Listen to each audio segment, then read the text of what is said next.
À l'issue de la conférence de Berlin, le roi Léopold II obtient au nom de l'Association internationale du Congo une étendue de 2 444 000 km², ce qui constituera plus tard l'État indépendant du Congo.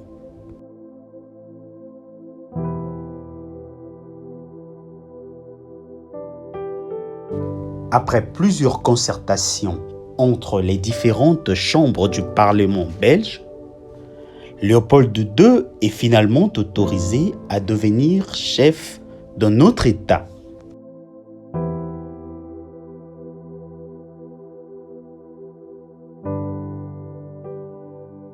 C'est ainsi que l'union entre la Belgique et ce nouvel État sera exclusivement personnelle.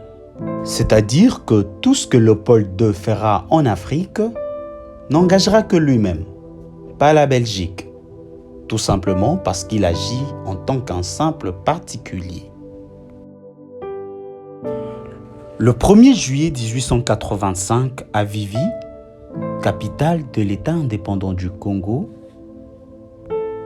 Sir Francis de Winton, administrateur général de l'Association internationale du Congo, proclamera officiellement, juste avant son départ, la fondation de l'État indépendant du Congo et l'avènement de Léopold II comme souverain de cet État. Et la capitale sera transférée à Boma, dans l'actuelle province du Congo central. Léopold II n'aura plus besoin de l'AIC et la remplacera par un cabinet entendu comme gouvernement de l'État indépendant du Congo.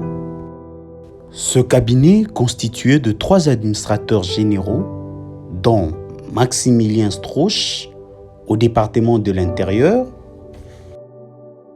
Hubert Van Neuss au département des Finances et Edmond Van Entveld au département des Affaires étrangères. À la création de l'État indépendant du Congo, il y avait moins de 15 000 Européens qui y habitaient. Pour garder les habitudes de la métropole, ils vivaient entre eux et les Noirs également entre eux dans la cité. Il faisait beau vivre au Congo, ils découvraient une nouvelle végétation, un nouveau climat, tout était tranquille jusqu'à ce qu'ils soient sérieusement frappés par le paludisme, ce qui a occasionné la mort de plusieurs pionniers. Pour pallier cette situation affreuse, ils étaient obligés de parcourir le long du fleuve Congo avec des moyens de fortune pour récupérer le lot des médicaments envoyés par la Belgique. Il est vrai que Léopold II était un homme très riche, mais il n'en avait pas assez pour supporter les différentes dépenses liées au développement de ce territoire du Congo. Il voulait en tirer des richesses et non se ruiner. Il s'aperçut que la construction du Congo allait épuiser son ample fortune.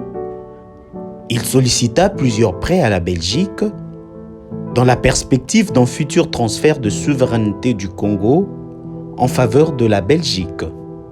Cependant, il se trouva en difficulté avec les prêts contractés. Il se fera face à une campagne anti-congolaise contre sa souveraineté à l'État indépendant du Congo.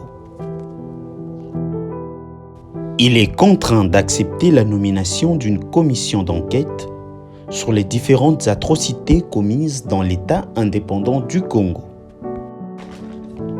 Les conclusions du rapport de la dite commission étant sans équivoque, le gouvernement de la colonie est transféré à l'État belge par un vote du Parlement en 1908.